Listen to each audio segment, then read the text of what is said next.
The first time I was on Emory's campus was on Veterans Day 2010.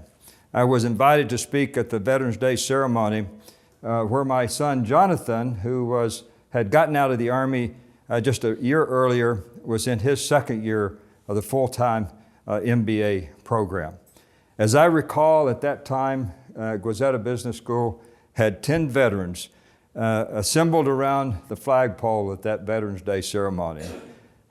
Today, we have over 100 veterans at Goizueta Business School and over 200 veterans at large at Emory University. And since it is Veterans Day, I want to take a moment to recognize them here this evening. So I'm going to put them on the spot. I'm going to ask them to please stand. We're going to start with our Army veterans and any active duty that were here with us tonight to please stand. Lead the way, David. Get up. Okay. Army veterans.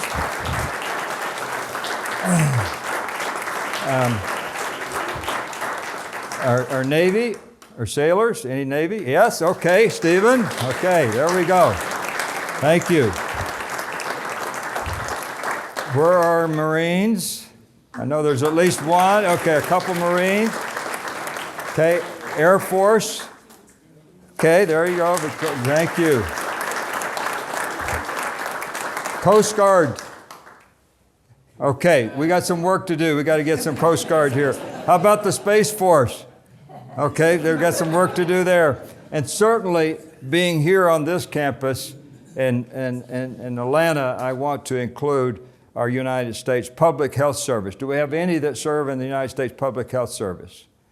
But we obviously make an effort to reach out to them and include them as part of our service. So thank you very much. And I would be particularly remiss this evening if I did not give a special shout out to our Marine Corps brothers and sisters, as yesterday, November 10th, was the 249th birthday of our United States Marine Corps. So happy birthday, Marines. Hoorah. Well, leadership matters, and with the tremendous support of the Provost, Dean James, and the Goizueta leadership team, we are striving to make Emory University, as David said, a best university for our service men and women. And a most recent initiative to illustrate this is the announcement this morning by our Provost that Emory University is creating a new leadership position, Executive Director of Veterans Initiatives. This person will work directly with veterans, not only at Goizueta, but across the university. He will lead the Masters in Business Veterans Program and to support all veterans initiatives at the university, ensuring they are supported across the entire institution. Regardless of the academic program, this is something that I know many of us in this room have been working on for a while. And one of the charges that whoever that is that we will push them to do is to create a veteran resource center here on our campus for all veterans as they go through and pursue their educational journey. But enough of me talking about the Masters in Business program.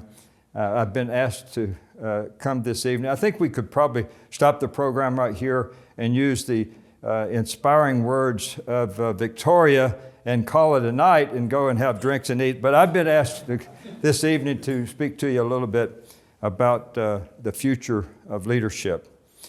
And while I certainly do not have a crystal ball, and I'm not arrogant enough to suggest that I know the future of leadership, I would like to share with you my perspective based upon my 38 years of serving in the military and my over 11 years here at Emory University, working with leaders and learning from leaders every day in the classroom. And being a leader today is very challenging, but our nation, of course, has been through challenging times before. I entered the Army in December 1974, and I don't see anybody in here that looks like that they were in college or anything before 1974. All of you look much younger than that to me. And I was thrust as a new officer entering the Army in a leadership position. I was put in charge of 38 infantrymen at Fort Ord in Monterey, California at the time, and some of them were hardened non-commissioned officers who had served multiple combat tours in Vietnam.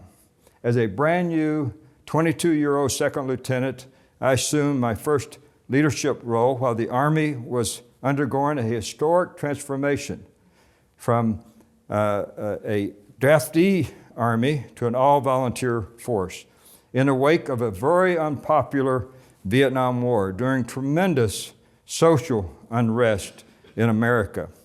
The Vietnam War had cast a long shadow over American society. The war had divided the nation, leaving a legacy of skepticism about foreign interventions. The period was marked by growing anti-war sentiment. 1975 was a very complex and turbulent time in America, defined by political, economic, and turbulent shifts. This era was marked by uncertainty, disillusionment, and transformation as the nation grappled with crisis.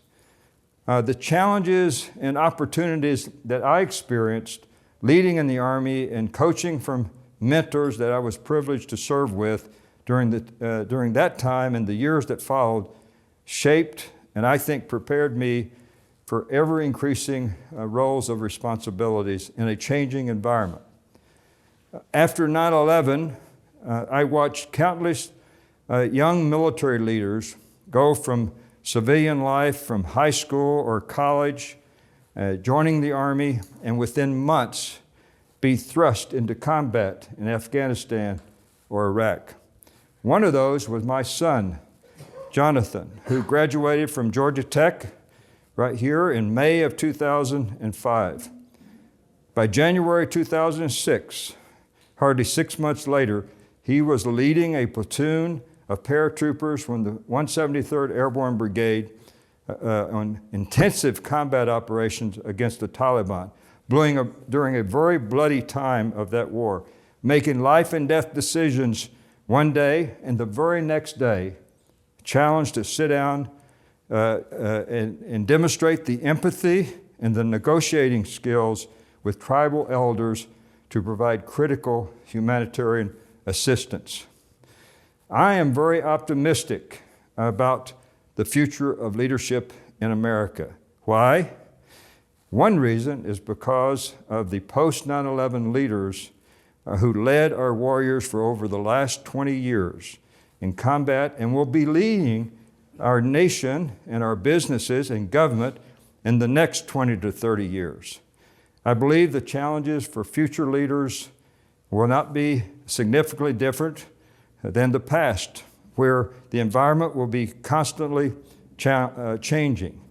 They will be challenged for sure by the ability to navigate complexity, build diverse teams and resilient teams, and drive meaningful change in an uncertain world.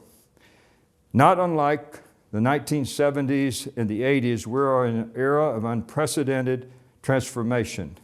The drivers of transformation may be different.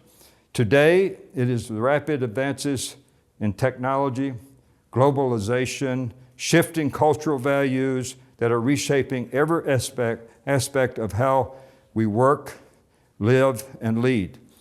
In this environment, leaders are not just tasked with guiding their organizations, they're also responsible for navigating change, embracing new ways of thinking, and inspiring a sense of shared purpose.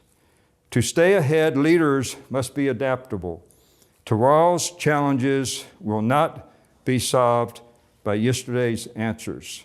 The ability to pivot, evolve, and learn in real time will be, in my view, one of the most defining characteristics of effective leaders. Leaders of the future, I believe, will need to be visionary, looking beyond the immediate goals to consider long-term impact. This goes beyond achieving financial success and speaks to the ability to shape a positive future for the organization and the communities they serve. The future of leadership, I believe, it means embracing a perspective that is broad, holistic, and forward-thinking. As technology and automation continue to shape our world, what sets great leaders apart will be the human qualities. And I see here tonight is one of my mentors when I first arrived at Emory, Professor Peter Topping, and who I consider one of the masters of this. I believe emotional intelligence, empathy, and the ability to connect authentically with others will only grow in importance. These qualities help leaders build trust and foster a culture of respect where every team member feels valued and heard. Empathy is not a weakness, it is a strength. Leaders who genuinely understand their teams are better equipped to inspire, motivate, and lead with integrity. And in a world where mental well-being is increasingly prioritized, as it should be, empathetic leaders will be crucial in promoting a healthy work culture. In a world where technology is advancing at an exponential rate, knowledge quickly becomes outdated. Leaders of the future will embrace a mindset of lifelong learning, continually seeking new knowledge and staying informed about changes in their industry and beyond. They will not only be learners themselves, but also champions of learning within their teams, encouraging growth, development, and adaptability. And this is what inspires me every day when I walk into the classroom with 30 veterans in our new Masters in Business for Veterans program. The future of leadership is about more than reaching organizational goals. It's about inspiring, empowering others to reach their full potential. So what traits do leaders of the future need to exhibit to be successful?